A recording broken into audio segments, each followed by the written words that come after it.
From ADMU and Jesus Thomas from Diliman. And to my right are B-Boy from UP Diliman and Ray 5 from ADMU. So in line with the motion, this House would support a mandatory 6-year high school program that's called the Prime Minister to open today.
We believe, Mr. Speaker, from opening government, that education is the linchpin of economic and social development. Something we think that every third world country has to have, Mr. Speaker. We say we need to have an educated and highly skilled social capital to push this agenda of development, without which we can never achieve that. And that's the most important value that opening government is going to defend in today's debate. The idea of development, the prerequisite of that, we believe, is education. So what exactly, Mr. Speaker, is the problem in status quo? Because what you have, Mr. Speaker, is a high school curriculum that is limited to 4 years' time. We simply do not think from the opening government that is enough. Because we think, Mr. Speaker, these people, when they graduated from high school, still do not have the necessary competency, Mr. Speaker, at the end of the day. Number one, to go to college, for instance, or to go to industries if they choose to, Mr. Speaker. And the first scenario, when they go to college, A, they either perform badly in top universities, for example, they're dismissed, for instance, for bad academic records, which even prevent them from getting hired in the first place. And second, when they may choose to just go to some standard universities and colleges, because that's the mental capability that they have gained, Mr. Speaker, throughout the 4 years of his high school life at the end of the day, which makes them again less competitive toward in comparison to those rich people, for example, who went to top high schools and talent schools at the end of the day. So in the end, Mr. Speaker, in status quo, these poor people in the middle class are in the losing end given the kind of curriculum and the condition of the educational system, the basic educational system in the Philippines. We think, Mr. Speaker, that this curriculum is no longer responsive to the dynamics of the job market, which is increasingly becoming more competitive and demanding of practical skills, Mr. Speaker. That's why you see the Philippines being the lower index, the bottom half of the educational index of the world today. So what do we want to have for opening government? We want to have a policy of a 6-year mandatory high school program in the Philippines, both public and private, Mr. Speaker. We say the additional 2 years will be used to teach vocational skills. You're talking about computer literacy, for example, sit down, electronics, Mr. Speaker, etc. And also additional units in math and science, Mr. Speaker. These are the kind of skills, Mr. Speaker, which we think a third world country needs in order to develop and push its industrial process in the first place. And we don't think, sit down, it's not enough for these things, Mr. Speaker, to be taught and be congested within the 4 years' time. Because we can see that there are PLP, Mr. Speaker, and things like that, which teaches computer literacy and some other kinds of things. But obviously, Mr. Speaker, that's very minimal at the end of the day, and we don't think that will secure them a more competitive place in the job market today. So how should we assess this debate? We say the only standards, the interest of the state and the society, Mr. Speaker. We think this policy serves that particular interest. Okay. So they've been repeating the English courses, the Filipino courses over and over again. Why can't we simply integrate your vocational and all of your specialization in the current status quo? You need to understand it's so hard to teach It's so hard to teach these kinds of things, Mr. Speaker, and congest that within a 4-year span of time, because you also still have to teach formal and the theoretical parts of that kind of curriculum. But we think we need to separate those kinds of technical and vocational skills in order to effectively give them that kind of skill, because we don't want half-baked skills coming from the opening opposition. So we say, Mr. Speaker, as I said, the problem is an ineffective system, and we cannot wait for these kinds of conditions to be fixed before we implement this kind of policy. We have to do something now, Mr. Speaker, because we think with this policy, the government will be forced to allot funds, Mr. Speaker, to education.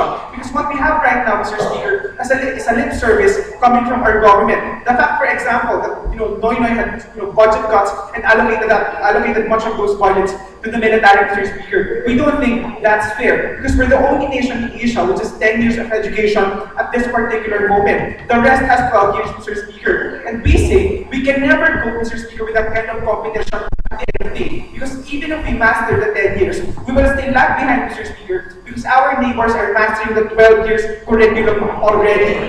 We think this policy is a necessary sacrifice, Mr. Speaker, by which we can move forward, Mr. Speaker, and compete effectively with our neighbors. On to the second question, Mr. Speaker. Why should it be mandatory? First is, we think that not everyone can go to college, Mr. Speaker. Not everyone can go to vocational schools and technical schools in order to get better jobs after that. But we think, Mr. Speaker, everybody wants to. Anyway, the only hindrance is economic capacity. But given the chance, everyone will want to pursue college and vocational skills. We say by mandating this kind of by mandating this policy, you even get them closer to the goal of securing particular jobs at the end of the day. How is that? Because at least in our model, you integrate whatever kind of skills they would like to pursue after high school, Mr. Speaker, within the high school curriculum itself. Because the goal of most middle class people and lower class people, Mr. Speaker, is just to get a high school diploma in order to get jobs at the end of the day. We say the benefit of the policy is you make it a lot cheaper for them at the end of the day to get these kinds of skills, because we say this is a cheaper alternative versus weathering the cost of going to a separate college and vocational schools in the first place, because it's integrated now at the end of the day. But more than that, not every town has vocational and technical schools in the first place. People have to go to Manila, for instance, and that's the nearest city at the end of the day. But we say, Mr. Speaker, this is better because at least in every town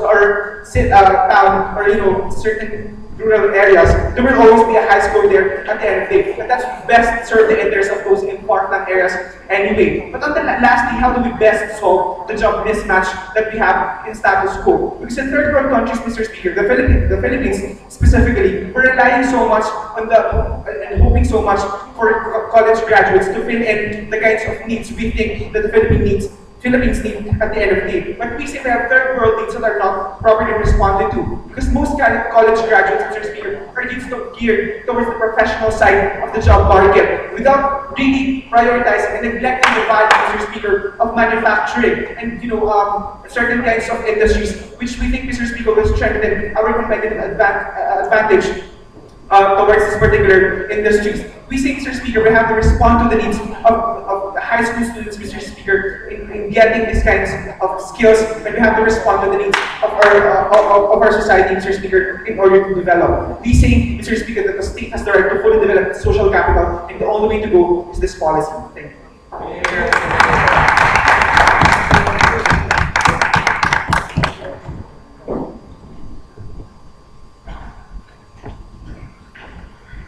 We'd like to thank Prime Minister. Now let's move on to the leader of the House.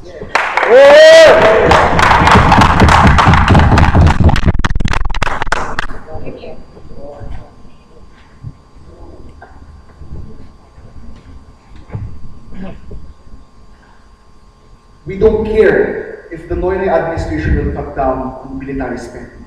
We don't care if they're going to cut budgets on unnecessary things, Mr. Speaker and members of this House. Because from opening opposition, we reject the idea that the state will institute a 2-year additional time for secondary education. This for 3 reasons. First, because we think that 4 years are already enough to institute quality education for high school students, Mr. Speaker and members of this this House. But second, we think the proposal endangers the economic stature of the families, especially who are completely poor, Mr. Speaker, and members of this House. But thirdly, we think that the government is reneging on the responsibility and passing on the burden to economically disadvantaged people, Mr. Speaker, and members of this House. Therefore, we think that the proposal of the government is a mismatch, Mr. Speaker, because the problem isn't the students, the problem is the government, Mr. Speaker, because of government failure, for example, on having quality curriculum, but for example, the welfare of the teachers, updated textbooks, Mr. Speaker, and members of this House, or even expansion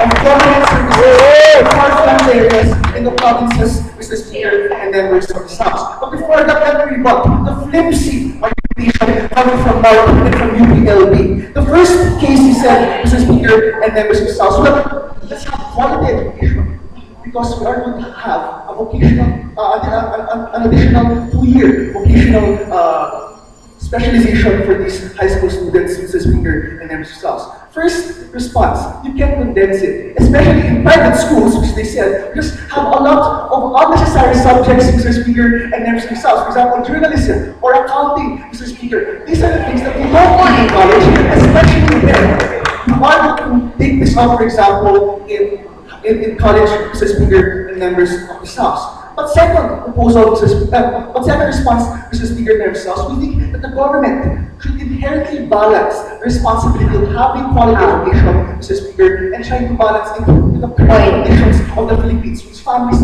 are ultimately poor. They don't have money, for example, to send their children to these schools, or even to give them baon every day, Mr. Speaker, and members of this House, especially when these students have to walk, for example, for miles just to get to that particular school. But second thing he said, well, we must have a job match, Mr. Speaker, and members of this House. We think that this proposal assumes that the people will even get to college, Mr. Speaker, and members of this House. If these people has no money anymore, because you run down the risk of having an expansive high school curriculum, Mr. Speaker, and they spend all the money in that 6-year, Mr. Speaker, program. We think in terms of the proposal runs a risk for them of people being able to reach college, and therefore more job mismatch for you. First argument, why the proposal is an abandonment of government responsibility, but second, why this endangers the labor pool, Mr. Speaker, and members of this House. A direct response to their argument. Let's go to the first argument. The proposal abandons government responsibility. Because in the Philippines, the problem, Mr. Speaker, with education institutions is first, I have a shopping list. We have a lack of textbooks. For example, not updated textbooks, Mr. Speaker, and members of this House. Dilapidated classrooms, or even underpaid teachers who has no incentive to teach these particular students, Mr. Speaker, and members of this House. Or for the government to have no money to train these particular people, teachers, Mr. Speaker, and members of this House. But the second problem we have is that there are a lot of families who are disadvantaged, a lot of families who are under Mr. Speaker, and members of this House, the poverty line, Mr. Speaker, who have no money. We think that these are the majority of the students and the stakeholders that we are talking about in this particular debate. Because we don't care about those people who are rich. We're talking about the people who are disadvantaged, the families who have no money to pay for the education of these children, Mr. Speaker, and members of this House. Why do we say that this is incompatible, Mr. Speaker, with the social economic conditions in the Philippines? Because what you do in your proposal, since it's a blanket policy, what you do is you disadvantage the poor and reward the rich, Mr. Speaker, and members of this House. Moreover, we think you pass on the burden to government's responsibility to these particular families. Just because they can't do it, because the government can't do this particular policy, doesn't mean that you are going to pass this on to a burden to these particular families, Mr. Speaker, and members of this House. Moreover, Mr. Speaker, and members of this House, we think that what you should do is to empower status quo. Make sure you cut these particular money, save money to train the therapists, save money to have textbooks for these people, Mr. Speaker, and members of this House, for you to teach the kids, for you to empower, Mr. Speaker, and members of this House, these poor people, for you to empower the education institution. Sure. Condensing in 4 years in balance economic pragmatism with the government's policy of quality education. But before that's clear, please. Shame. For 5 decades, decades, all presidents swear upon the development of educational systems in the Philippines. Question, why do the same problem exist and is persistent in status quo? How do you resolve that? We already have a new administration who already promised Mr. Speaker themselves is quality textbooks. What we have, Mr. Speaker themselves, is have the Congress, for example, ratify an education institution or quality of education institution, Mr. Speaker, and members of this House. But what they're doing is Mr. Speaker, is they're blaming these particular children who cannot have quality education and passing on the burden to them. What we do is to have a strengthened checks and balance, Mr. Speaker, for Pinoy to have quality education, Mr. Speaker, and members of this House. Let's go to the second argument, Mr. Speaker, and members of this House. We think that this endangers the labor market. Because the policy, what you're going to have is an expansive high school program. So you limit the time of these particular students to graduate college and to enter the labor pool, Mr. Speaker, and members of the House, especially when majority of the population are still in school, Mr. Speaker, and members of the House. So we have less than capability for these people to graduate high school, to graduate college, and at least, for example, enter the labor pool already. So what you have is an aging labor pool, and these people who are still in school, Mr. Speaker, are still disadvantaged by your policy. We think that what your policy does is insensitive to the economic conditions, Mr. Speaker, of the status quo, but second, is insensitive to the labor population that we already have, Mr. Speaker, and members of the House. If you want quality education, we think that that's not the best way to go. We think opening up should take this. Thank you very much.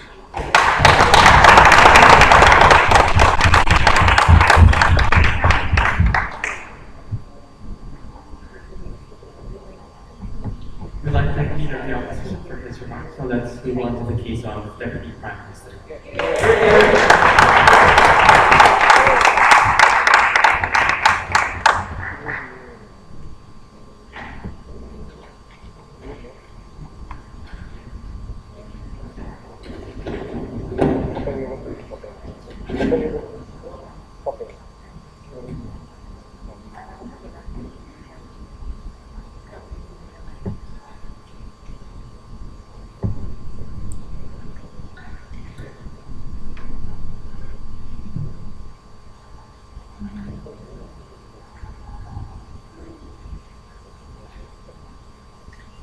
I'm going to talk about two things in today's debate. The first argument is going to talk about how this policy adds educational value to our students today, ladies and gentlemen. And secondly, how it creates a more competitive workforce from all the Philippines and gives it value to it. But before that, let's first try to address the cases coming from opening opposition. Who they told us that, well, you disadvantage already economically disadvantaged people, Mr. Chair and members of the House. But we say at the first response to this is this. How is that going to happen when your President Noynoy has already signified political will for this by adding more budget to the educational system, Mr. Chair and members of the House? But then again, they told us, well, it's not the fault of the students because, well, you have lousy teachers and you don't have logistics enough. We say, Mr. Chair, that their only problem is logistics and the quality of students because the argument coming from opening government was this, that even if you perfect the 10 years that you have in the educational system that you have now in status quo, you still render your graduates less competitive than compared to the other graduates of Asia. Because all other countries are implementing the 12 years already. Even if you mastered the 10 years, Mr. Chair, your other competitors have mastered 12 years, Mr. Chair, and members of this House. That significantly disadvantages your own people. That's why we believe there's value in adding 2 years more to your educational system, Mr. Chair, and members of this House. But then again, they told us that, well, we want them to graduate in high school so that they can be employed earlier, Mr. Chair, members of this House. Well, Mr. Chair, it's useless if you graduate in high school after 4 years, but you have substandard education, Mr. Chair, and members of this House, because still, you are not going to be employed if you have substandard education. Because what are the kind of skills that are needed for high school graduates to be employed even? Those are practical skills, Mr. Chair, members of this House. Practical skills that are not taught enough in status quo, Mr. Chair, members of this House. And that's what the 2 years that we are adding is going to add, Mr. Chair, and members of this House. Sit down. But then again, they told us that, well, you can condense everything in 4 years because there are a lot of unnecessary subjects in private schools, such as accountancy or journalism. The first response is this: those subjects are not necessary. But the chair, Mr. Chair, all subjects are necessary, especially if you have a pool of students who want to sit down, who want to be journalists in the future, or who want to be accountants. But even if, Mr. Chair, members of this house, you see that even in status quo, you have in private schools, in private public schools, you have advanced biology, but you still have graduates that are still not that equipped, Mr. Chair, members of this house, even if they have these advanced subjects. That's why we believe there is a need for an additional 2 years, Mr. Chair, and members of this house. But then again, they told us that, well, you're going to deter, or you're going to lengthen the time by which people can actually graduate from college, Mr. Chair, and members of this house. This lies under the assumption that Mr. Chair, that everyone is going to go to college anyway, Mr. Chair, members of this house, and it also lies under the assumption that employees will only employ those who are college graduates. We believe that's unfair, and we believe you render those who cannot afford to go to college unequipped, Mr. Chair, in the employment once they become employed, Mr. Chair, and members of this house. On the first argument, on how to add an educational value to your students, because we believe coming from opening government that there are two kinds of students: those who ought not to go anymore by choice, or those who just cannot go, Mr. Chair, because of economical constraints. Those who cannot go to college, we say it's in the interest of the state to still protect them and make sure that they are given enough education, even if they are only in high school. Mr. Chair, members of this house, sit down. We say there is value in extending their exposure to the educational system. This is not because they don't care, they just don't care for education. They simply can't go, Mr. Chair, because they can no longer afford. We believe in status quo. We have a stigma of people that don't go to college anymore, Mr. Chair, and members of this house. They think that these people are just lazy bums, Mr. Chair, and members of this house, or whatnot. We believe that you add years for them to be part of an educational system, you remove the stigma and empower them more, Mr. Chair, and members of this house. We believe that it serves as to that you give them enough opportunity to learn, Mr. Chair, and members of this house. We believe further, on the second analysis, we believe coming from opening government that the body of knowledge and competencies that a person has to acquire has already widened, Mr. Chair, and members of this house. And this will foreshadow my second argument. Because we believe coming from opening government that Filipino students has to adapt to the change because there are new demands already, like computer literacy, or IT, or mathematical abilities, Mr. Chair, and members of this house, and even communication, modern methods at the end of the day. To accommodate this new body of knowledge, we have to extend the time and devote resources in high school, Mr. Chair, and members of this house, before you go and expose them to the real world or whatnot. Because before, Mr. Chair, there were no computers. Before, there were no call centers, but we have them now. How do you best equip your people who can only afford to go to high school and not go to college? Because we believe that going to college is even more expensive than the additional 2 years that we are going to provide for. We believe that for open government, we cannot just compress the curriculum in the light of we cannot just compress the curriculum, because if you compress the curriculum, it only just gives substandard kinds of education. Because you have to heighten or you have to hurry everything up. But you cannot just compress curriculum in the light of new skills that future workers have to acquire, Mr. Chair, and members of this house, such as English literacy or even practical skills. But on the second argument, how it creates a more competitive workforce, Mr. Chair, and members of this house, on the premise that only the Philippines is the Asian country that implements the 10-year form of education. All other countries, Mr. Chair, that are your neighbors are already implementing the 12-year educational system. How do you create a more competitive workforce from your high school graduates then? You need to give more opportunities to them. And industries will only be more willing to accept high school graduates and not require at least 2 years of college education because of our model. That's something that's totally absent coming from opening government. Because we think, Mr. Chair, that even if we try to perfect the current educational system, that still isn't going to be enough. Because you're competing against people who have 12 years in them, Mr. Chair, and members of this house. That's why you increase the likability of the Filipinos as a hub for job opportunities, for jobs movement, Mr. Chair, and members of this house. Because now you have a more competitive workforce and even people with better education. We believe coming from opening government, we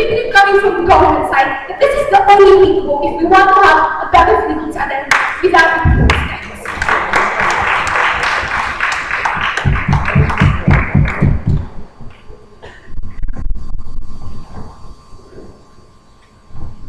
And I think that Prime Minister Noel is wrong in the case of the years of opposition. Here, here.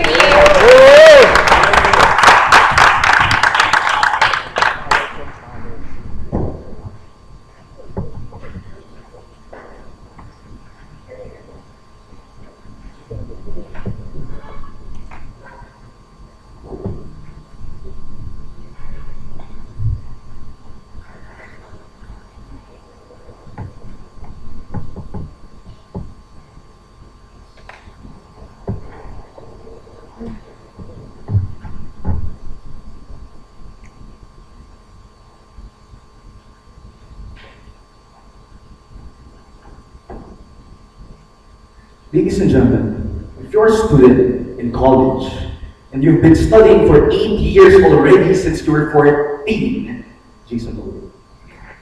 We say, ladies and gentlemen, it doesn't necessarily mean that you will be a better person, you'll have a better job, you'll become a better part of the workforce, these members of this house.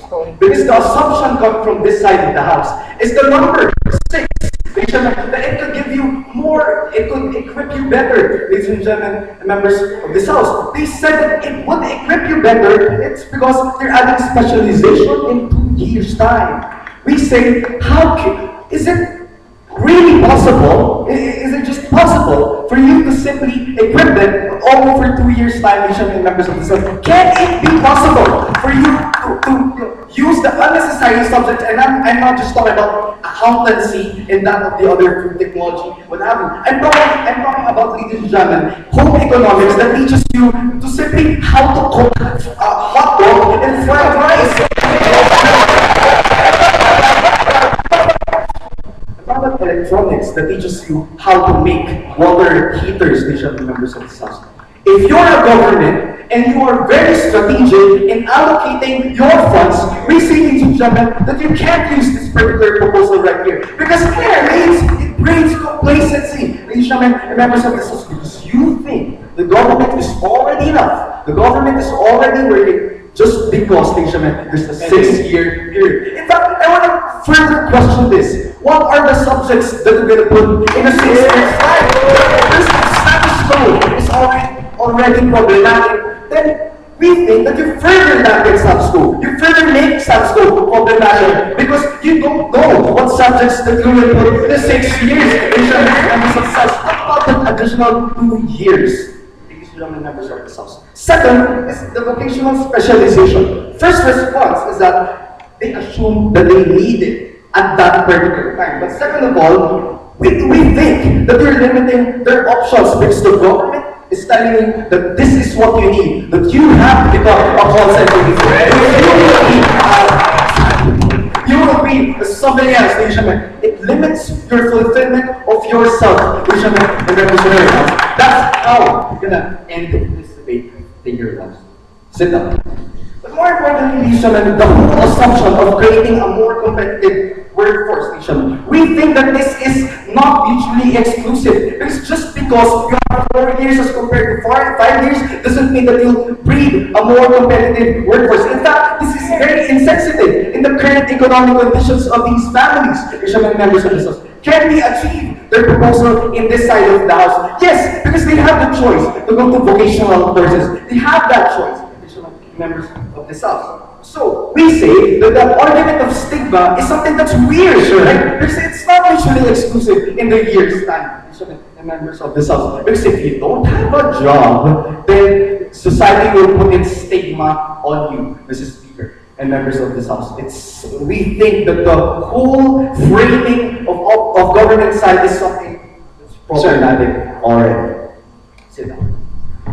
First argument will be about how this government dictates lowers the quality of life and the quality of self-fulfillment, ladies and gentlemen, members of this house. Second argument will have to deal with the quality of education given the government's incapability in delivering all these services. But before I move on, any points? We conceded there are problems in status quo, but we question how are you going to solve both the problem of funding and quality of education without this policy? Look, listen to yourself. You're talking about funding, Mrs. Speaker. You have 6 years, plus you have to balance the updated books, plus you have to balance more teachers. But to me, that in this side of the house, it's more problematic with regards to funding, right? And government has to spend on military. Government has to spend with their own FWs and what have you, Mr. Speaker, members of the House. First argument, how it damages the quality of life and self-fulfillment, members of this House. Because we believe that each individual has the capacity to choose his own destiny, his own fulfillment. We say firstly, that what this does is that you assume that this person would be reduced to this mere individual who is a call center agent, Mr. Speaker, and members of the House. And you think you can be doing the government good because of that very thing. We say no, because we say that they can be managers, they can be mortgagers, they can be their own businessmen. Mr. Speaker, members of the House, I'm not asserting this. In fact, with this government dictate and you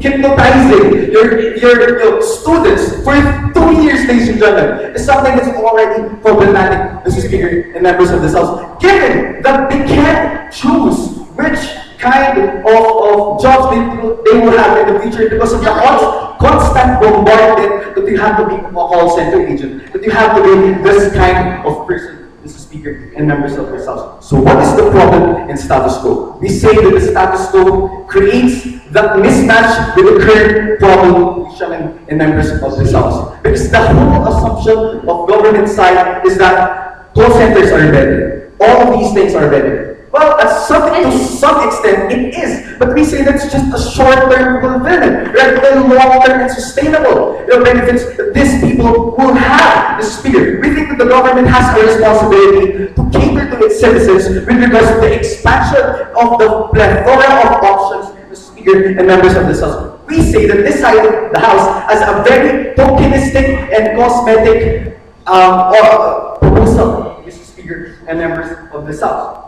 The second idea is that how it damages the quality of education with the current status of the government. Because the government cannot simply balance everything, Mr. Speaker. Government has, this much funds, Mr. Speaker and members of this House. We say that what you do is that you further make the government, you seal the government in the straitjacket for incapacity the government, Mr. Speaker and members of this House. Because it's hard to teach individuals, especially if you have a problematic status quo. How can you necessarily balance the problem with the status quo plus the 2 years time, Mr. Speaker and members of this House? You're not solving anything. In fact, you're actually giving license to those people who are already lazy in status quo, Mr. Speaker. But the mere idea that they have to finish this for 2 years still, Mr. Speaker and members of this House, we say that it's something that it dampens the conditioning of that person in terms of achieving its own goals, Mr. Speaker. It dampens the whole quality of education, because if you look at the quality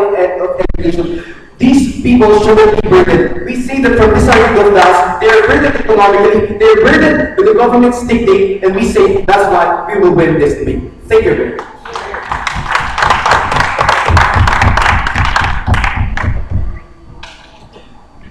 I'd like to thank the opening half, and let's move on to the closing half by inviting the member of government.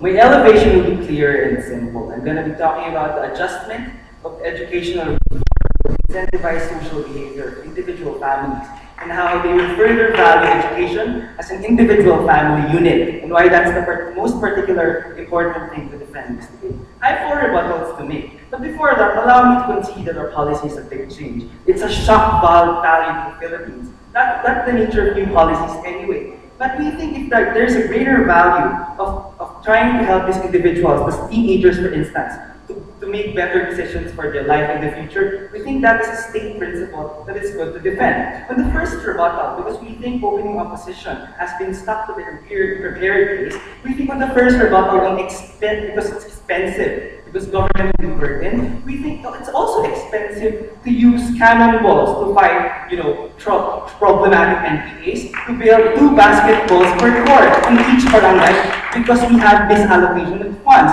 It's not about the scarcity of funds, but it's about the prioritization of allocation of budget. And that's the prioritization of how we further prioritize the allocation of budget. It was never engaged by other side of the house. Because even if, for example, it's expensive, we think we will only have 2 years of adjustment, and there's a higher investment of return for quality education in the long run. So in the aspect of sustainability, we think it's more reasonable. No, thank you. But we think even if, for example, it's really impossible, but we think they're still not cutting the principled stance we're talking about, because this debate is simply not a question of feasibility, but a question of the scenario of where can be better the setup in quality education. The second rebuttal is about, well, you should congest them in 4 years, and just suggest, for example, the career options in 4 years. We think this is dismissive, because number one, we don't think that you can simply coexist certain subjects, because a majority of all public schools by nature operate on 6 to 8 hours. Sometimes they even have AM and PM classes. What's the point? You can't integrate new subjects, especially technical skills. It will only take time. And we think the time that will be applied to that is another extension of 2 years. That's why we talk about technical skills that are only exclusive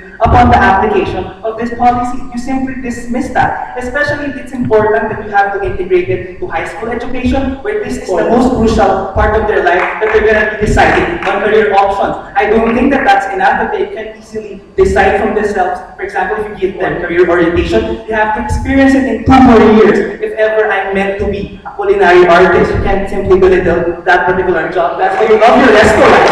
Even with the great culinary artists we have in status quo. The second rebuttal is with this idea about quality of life, because you're going to create a culture of call-center agents. Sorry for expression. Number one, we don't think that there's a link. Just because we have 6 years extended education doesn't mean that automatically we're bombarding them to low-class jobs, for example. We think there's value we're saying there's a greater value to also look at the other aspect of professionals. We think it's important to recognize that blue-collar jobs are also as worthy as white professional jobs. If you particular practice in status quo, and you can't expect that these individuals after 4 years will all automatically go to college and simply become all the same professionals that you're aspiring for. Before the last rebuttal, yes. Okay, are these vocational courses absent in the status quo?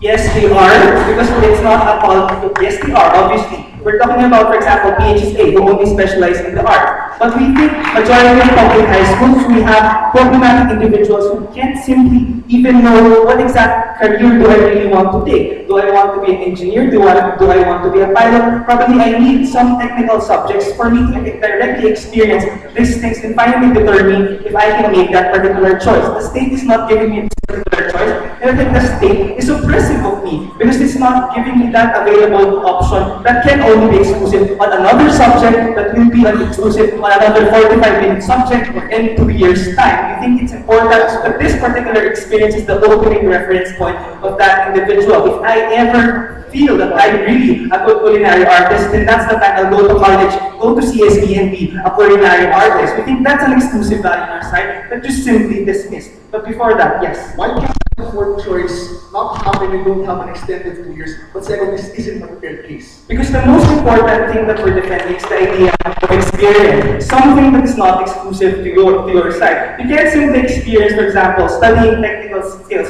or other higher mechanical skills, for example, if you really want to be a trained engineer in just this specific time at the end of the day. So because of that, allow me to go to an extension. Basically, we're talking about social behavior, because I'm going to borrow their premise that yes, there's a gigantic shock value. We're going to scare families, and this is temporarily going to be a burden for families and the government for the 2-year adjustment. But we think this is important because it's a great wake-up call to individual families. Because we think it's more important for them to be scared, for them to further value education. How? Because now, education is more expensive. For example, there's going to be a 2 more years. And I think that in itself would also mean to also mean that there's also a material exchange that they must further teach their children to study even more. So we're talking about a reasonable extent. But more than that, you incentivize individual families to finally value education even more, especially if we're talking about the context of their lifestyle. Because in status quo, majority of the poor people only think that, for example, I'm going to study high school and I don't know what to do after that. Majority of them are not properly oriented. You think that's a problem that is already unmitigatable to a certain extent. What happens with our policy? With our policy, you make individuals understand the perception and experience technical skills that need logistical facilities that need extra time that is exclusive to our policy. We're giving them the same privilege that we had in 12 years, for example, in Europe. And because of this, we are, for example, giving privileges to the poor people to also experience the privileges, the type of education that we have in Europe, that we have in USA. So for example, if ever they want to work as a blue-collar worker in the United States of America, we think they can properly compete with the same mechanical personnel, because mechanical personnel, at the end of the day, their professional diploma will be finally realized because they simply have the same 12-year professional diploma that we don't have in status quo. Now, our professionals, even to the extent of blue-collar workers, will not suffer in terms of economic opportunities. And we think this is the best way to incentivize these individuals to create better decisions as well. Because now, this is the best way for them to determine, for example, what college career do I really want in the first place? I need the experience of becoming an engineer, of becoming a culinary artist or a painter, if ever I want to go to UP College of Arts. And we think these are exclusive in our side because you need time and facilities that only applies to the 6-year time. Thank you.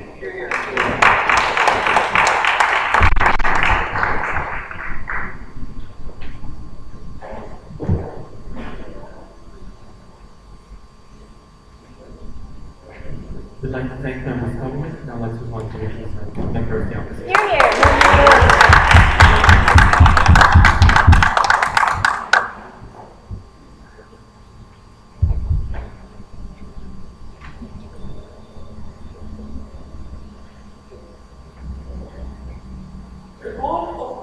The goal of the Philippine High School program is not to produce the best high school students in the world, but to produce students that are responsive enough for the setting of the Philippines, ladies and gentlemen. That is to produce a responsive student at the same time to make a high school program that is responsive to what the society or what the Filipino people can afford, ladies and gentlemen. And that is the frame of the closing opposition. To prove to you that the state in extension of 2 years of its high school program is unstrategic, and it will further decrease the quality of education that our Philippine high school program has. But before I go on with my good extension, let me rebut the very not so good case of the government. First, is they say that the extension is for vocational studies. My question to this in my POI is, are these absent in the status quo? Because we feel that in the status quo, this is present. Government subsidized vocational courses. We have TESTA, which is offered for poor and middle-class students, ladies and gentlemen, who want to go to skilled jobs when they don't want to be in college because it's too costly. Meaning, their problem is already answered by the status quo. The difference now is that they make all students take these vocational courses, even if they don't need to. Because they don't want to be, they want to be an engineer, they want to be a PhD and become a teacher, and not to become a communication agent or call center agent, ladies and gentlemen. Therefore, additional cost for the state that is unnecessary. Second, they argue on quality of education. There is a problem solution gap here because they have never proven that your length of stay in high school increases the quality of education. In my case, I can prove to you that instruction and proper teachers increases the quality of education that we have even without the additional length, ladies and gentlemen. Then the DPM extended it by new demands like computer and communication. We say that our 4-year course program is flexible enough to accommodate it. That we don't have computer subjects. Now we have computer subjects in our 4-year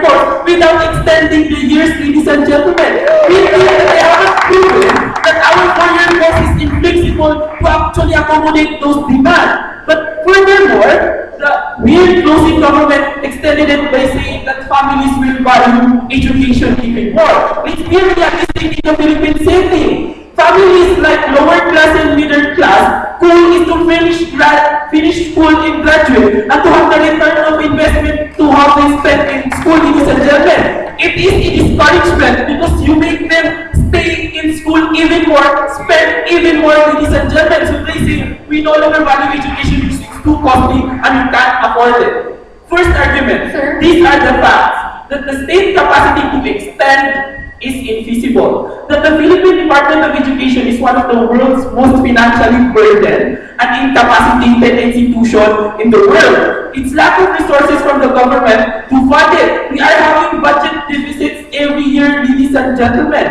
And an extension is an additional burden that the government cannot comply. So in terms of feasibility, we say that it's infeasible. Moreover, our extension is this, that the problem about the quality of education in the Philippines is not caused by the length of high school program, but on the scarcity of our resources, which is caused by the lack of teachers, classrooms, and textbooks, ladies and gentlemen. Logistically, we think that the state should be more strategic in addressing quality of education, ladies and gentlemen. Not to extend, but to reform the status quo, meaning provide more classrooms, provide more proper teachers, ladies and gentlemen. We think that the reform is not extension. The reform should be within what is in the status quo, ladies and gentlemen. Furthermore, we say that if we increase the funding, we should increase it to fund what is problematic in the status quo, and that will ultimately increase our quality of education. Sit down. My second argument is we say that what is the goal of the Philippine high school education? The goal is not to produce the best students of the world, comparable to that of the first world countries such as US and Japan, but to produce students that are responsive enough for our society and to make our society accommodate or afford our education. That the product must be competitive enough for our society, not the bestest students in the world. And number two, these students can afford our education. Sure. We think that the 4-year program is responsive for the needs of the Filipinos. 4 years, like first years, you have review of your grade school, intro to more advanced education. We have second year, the regular studies, third year and fourth year, intro to application, ladies and gentlemen. We think that 4 years is already enough, ladies and gentlemen, and it is already quality. It is already enough to prepare you to college, and it is already enough for you to be educated. Number two, 4 years is practical enough not to overburden parents and families by spending for education for their children. Because we think that even in the 4-year education right now in the status quo, the family still sees it hard to fulfill or fund. Like, we have to question what is the rate of survival of students in the status quo. We have 100 students enrolling in elementary, only 40 survive. And the 40 enrolling in high school, only 10 survive. If you extend it even more, you overburden the families who are operating under time-limited budget of spending for their children. They can no longer afford additional 2 years. So meaning that 10 students who can survive from grade school to high school, you make it even little, ladies and gentlemen, for them to survive. So what is the conclusion? You exacerbate this problem even more. You make it an additional burden for families to spend, and number two, additional burden for students to study, ladies and gentlemen, which ultimately causes their survivability. Number three argument is that the extension of active vocational course, you lower down the incentive for high school students to pursue college. Because at least for middle class, they will be further spending too much, and there will be an overburden for them for finishing high school. So there is no more inspiration or incentive for them to go to college, because the moment they finish high school, they only go to this skilled job, ladies and gentlemen. So we say that this is a bad form of education, because you discourage the middle class and the lower class to pursue more professional jobs, ladies and gentlemen, because you already limit them there, ladies and gentlemen. And we think that the limitation has a pressure for them because they have spent too much already in high school. And we think that the closing opposition extends.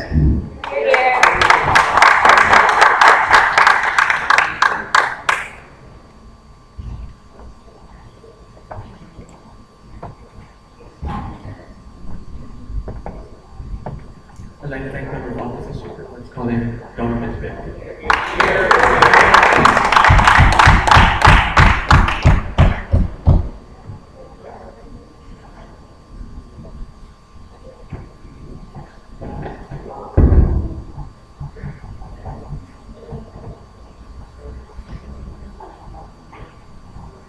I have three issues that I want to resolve in this debate. First, on the question of quality education. Second, is time really contingent to the development of the current high school system? Madam Mr. Chair and members of this House. And then the last question I want to answer, is it in the best interest of all the key players involved, i.e. the state, i.e. the key players such as the family, and the educational system of the Philippines as an entirety? Madam Mr. Chair and members of this House, let's resolve the most important issue in this particular debate, on the idea of quality of education. Because according to the opposition side, they said that the status quo is already enough. We say that this is not necessarily true, because I've asked in a point, for several decades already, many presidents have promised the educational system to be improved, Mr. Chair and members of this House, but it's not happening. The same problem is still existing in apparent in status quo. No response comes from opening and closing opposition. But more than that, they told us, comparatively speaking, again, this is enough. But how is this enough? Comparatively speaking, Madam Chair and members of this House, no thank you. Filipinos cannot meet the international standards of 12 years.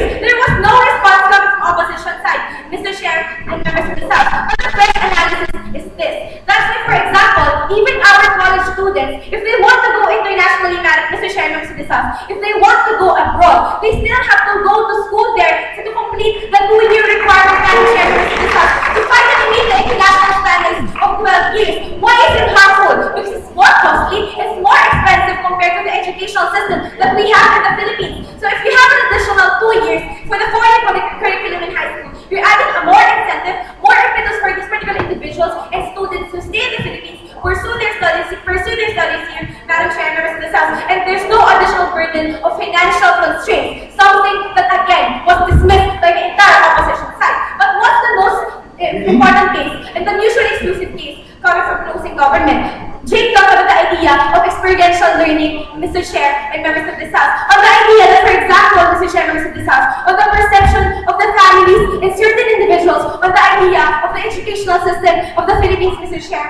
and members of this House. We talked about the idea that, for example, maybe this will be a big and painful change for the educational system of the Philippines. But what's more painful is the stagnation of the 4-year curriculum that you have in status quo, Madam Chair, Mr. Chair, and members of this House. That's why ultimately coming from closing government, we are willing to take these particular risks if it's for the greater good of the educational system and the students that we have in the Philippines. On the second issue on the idea that is primarily contingent to the development of the educational system, particularly the high school system of the Philippines. Because here's the case coming from closing opposition. They have a dismissive argumentation that maybe time is not the problem. The problem is logistics, for example, resources, for example, teachers, Mr. Chair and members of this House. But then again, this is a very dismissive case coming from closing opposition, because we say that these resources cannot be resolved again for decades already, Mr. Chair and members of this House. There is no concrete response from the government, Mr. Chair and members of this House. That's why we're ultimately recognizing coming from the government the proposal and status quo that you have right now, that you have to have an additional 2 years to compensate and to respond to these kind of cases, Mr. Chair and members of this House. So comparatively speaking, in terms of values and principles, and even in pragmatics, at least in our side, we are catering and exposing these students to more time, Mr. Chair, members of this House, to experience technical jobs, to experience technical studies, to experience vocational studies, Mr. Chair and members of this House. We're not just catering to the poor, we're not just catering to the rich students of the Philippines and even the middle class. We want to strike the idea of fairness, Mr. Chair and members of this House. And this is a direct link to the case of Jake, because we talk about the idea of experiential learning for everyone that's involved in every social strata that we're talking about, Mr. Chair and members of this House. But then again, they told us from closing opposition that you still have TESDA. But we say, realistically speaking, this is a lack of reality. TESDA is never mandatory, Mr. Chair and members of this House. What if particular students cannot afford to go to certain universities and even vocational colleges, Mr. Chair and members of this House? That's why we want them to invest in high school, because that's the only opportunity that they have, Mr. Chair and members of this House, in terms of resources. So the last issue that I want to resolve in this debate is that really in the best interest of all the key players involved, the state, the families, the students, and the educational system of the Philippines as a whole. Because according to the opening opposition, leader of the opposition, no thank you, talk about the idea that it defeats government responsibility. Because if it's a losing battle for the poor students in the Philippines, never mind that this is not true. Why? Because if you talk about the behavior of Philippine students, nuancing into the perception of Filipino families, which was the exclusive case coming from closing government, most families and students invest and prioritize high school educations because of its cheap accessibility. For example, public high schools are funded by the government. For example, in private high schools, the tuition fee is relatively cheaper than universities and colleges, Mr. Chair, and members of the South. So the fresh analysis is this: the additional 2 years of education for high school is still in the same context of the 4 years, Mr. Chair, members of the South. The funding of the government will still be there. The cheaper tuition in private high schools will still be there. That's why investment is valued, Mr. Chair, members of the South. We say that furthermore, the deeper analysis is this: this encourages and incentivizes these families and students to have more opportunity in investing in education. There won't be a negative rhetoric against high school education anymore because they cannot afford it, Mr. Chair, and members of the opportunity. If they can go to college, then they can pursue technical and vocational courses in high school, Mr. Chair, and members of the South. Again, no response from the entire opposition bench. But more than that, assuming but never conceding that maybe it's an additional burden for the government. But why can the government, for example, fund wedding cases such as mass weddings, Mr. Chair, and members of the South, and state-sponsored whatnot, Mr. Chair, and members of the South? This may be a burden for the educational system in status quo, but it's not because of the time. The problem that exists in status quo maybe it's because of misallocation and prioritization of budgets, Mr. Chair, and members of the South. Then this begs the question for opposition side. Their converse burden is to prove that they can resolve their problems for these poor farm families and underprivileged families, but they weren't able to answer that. But were they able to answer that? On the last argumentation coming from DLO, a weird argumentation on self-determination, because they just can't be called, they can't be contained as call center agents. We see that it's such a shame for them to devalue call center agents, because it's secondary to the South.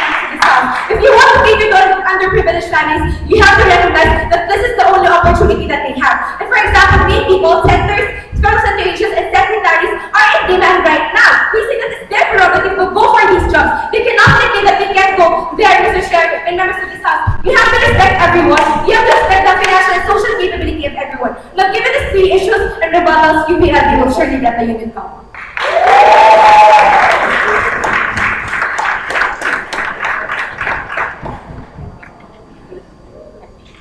I'd like to thank Government Rip and finally close the entire arrangements calling opposition.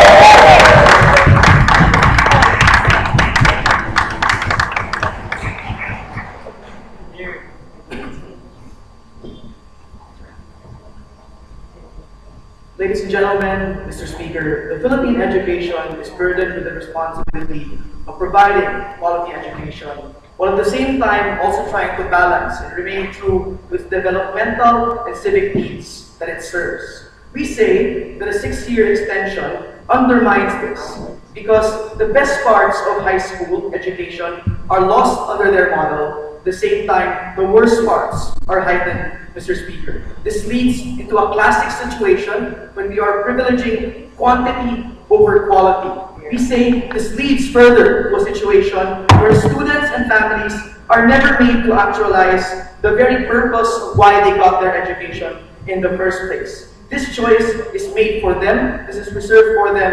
That is why we say the state does not have the right to put on them and mandate them these choices. I'll ask 2 questions. The first is, what is the purpose of high school education? And second, will this be better for education in the long run? So firstly, what is the purpose for high school education? We heard from opening government that preparation and education is necessary for high school. They said that the model of adding more vocational skills will be responsive to the needs. We say, first of all, the purpose of all educational systems, especially in high school, is to provide for the plurality of choice within these individuals. It is to educate young students that they can be as much as they can when they graduate high school. The problem in the status quo is that the quality of education is lacking because we have the lack of infrastructure. At the same time, not necessarily being able to have a good curriculum. This is not a problem of the years spent in high school, but only a problem of logistics at the same time, trying to configure what we really need. So it's not necessary to have specialized education in computer, because not everyone wants to be computer savvy. Sure, you need to have practical skills. This is the problem that can be responded if we allocate enough budget for computers at the same time classrooms, but it's not necessary for us to learn advanced C++ that not all students get to appreciate. We also say that opposition as a bench agreed to this factor of budget constraints. We want the budget to be forced towards education. But we say their model is not cost effective. At the same time, it's not comparative. Because the situation is about the optimum scenarios between 4 years and 6 years. They were never able to engage this type of comparison. We were able to prove that under an extension that the 4 years allows for the circulation of money to be focused more on schools, focus more on classrooms, focus more on the logistical needs that we are suffering right now. Their 6 years, if assuming that we have equal budget, spans the ability and limits the state to spend on that amount, Mr. Speaker, we say that's also dangerous. Yes. They also said that they need to be more competitive. First of all, this isn't something that the state cannot improve on with the current model. We've already heard from our extension that we have current skills and vocational schools like TESDA. Why can't we subsidize these educational systems more? The difference is that we are sensitive to the budget and to the value judgment of individual families to choose to have that vocational education, Mr. Speaker. At the same time, also sensitive to the cost of matriculation that they are about to suffer with the extended 2 years. Our extension best responded to that when we said that we can do with this, Mr. Speaker, assuming that we have both budgets approved from both government and opposition, we're better off because we allow students to choose what they want. At the same time, if they do need to, so for example, prepare more for college, we can always subsidize review courses that help poor students pass scholarships that they really need. The last thing that they said in terms of the purpose of high school education was they said that they need this for employment. First of all, there's a false characterization as to how employers really look at your CV. Employers don't look at the number of years, but they look at whether or not the skills are fit to that CV. Sometimes the benefit may be beneficial under their model, but it's circumstantial. If what you were mandated by the state was obviously the career that you're going to choose in the future, like being an engineer, but what if you were a person that wanted to focus on arts? Then it becomes a burden, then it becomes an added cost, a benefit that they cannot appreciate in the long run. This assures that all of the things that they try to forward is something that our model best responds to because it allows the state flexibility, it allows the state cost effectiveness and optimum choice of those 4 years. The conclusion for the purpose of high school education, Mr. Speaker, is that governments cannot be allowed to make decisions for its people, especially in terms of career and education. Because the state cannot put itself under the shoes of its citizens.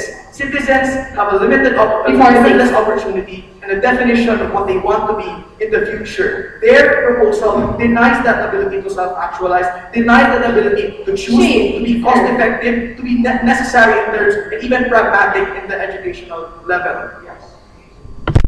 Never worked before in terms of trying to solve logistics. But even if you perfect 10 years, you still render Filipinos less competent compared to all other Asian countries who have mastered it for 2 more years. But that's assuming that everyone wants to go abroad. That's assuming that everything that we need is being abroad. Remember that the education system's purpose is to be practical. If you want to go abroad, then the state can either subsidize a degree course for you, and the state can make you, or even subsidize your vocational course. This is something that's more cost efficient, something that allows the state more flexibility. To the last question, will this be better for the educational system? We heard from closing government that it empowers their opportunities. First of all, this is more of a lack of information regarding these opportunities. So we say we're better off under our model because it's something that the state can do even without extending the 4 years. Let's have, in 1 year, educate all individuals about the types of opportunities they can get after high school. Even better, because then they get the freedom to configure these choices in terms of what their future careers may be, and not be constrained by what government chose them to be, Mr. Speaker. We say that in terms of being allowed to empower their opportunities, our model best responds to that. Finally, Mr. Speaker, will this really make poor families appreciate education? We say that it doesn't. Because we told you how our extension leads to a situation of discouragement, where families get lost in the benefit of why they need to get education in the first place. We need to have a policy that is configured to attract poor and middle class families. We need to make them understand education is affordable, it is realistic. At the same time, with the 6-year model that they are trying to attribute in the end, because they want a return of investment, they would get the nearest call center job, the nearest petty job, undermining their potential for pursuing future careers, for pursuing better careers. We're very proud to oppose.